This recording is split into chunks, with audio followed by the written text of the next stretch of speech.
All right, so let's take a look at Station 6, the last one for today, and give you a second to kind of check through this and check answers, and then we'll jump in and talk about each one.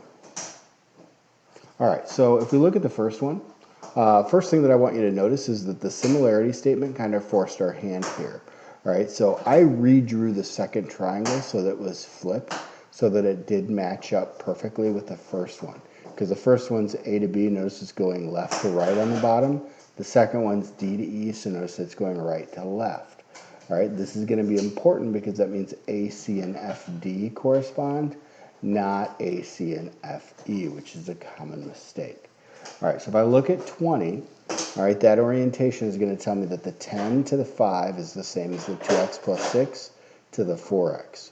All right, if I solve that, I get an x equals 1. Now, we clear up the picture, we clean it up, we put our new labels on it for 21, and now we can say that the 25 to 50 on the bottom has to be in the same ratio as the 5x and the x plus 4 that are on the altitudes, because altitudes are in the same proportion as the sides.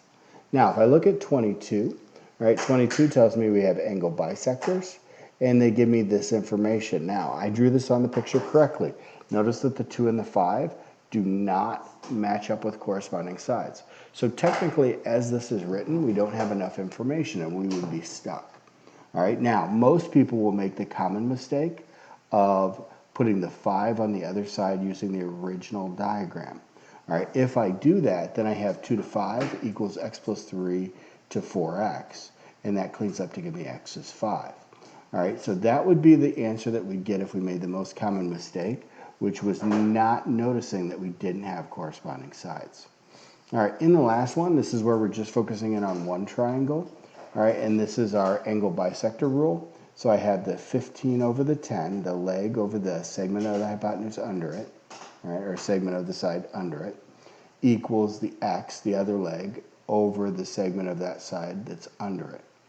All right, so I've got 15 over 10, the left side, equals x over 7.5, the right side.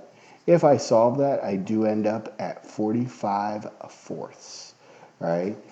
45 fourths, which is 11.25, 11.25. All right, I hope that helps. Tonight you have numbers 7 through 12 on the last review. Feel free to work ahead if you run through this really quick. You're also welcome to jump into tomorrow's review packet. Just follow the stuff in the OneNote notebook. All right, reach out if you have any questions. Hope you have a great day. Bye.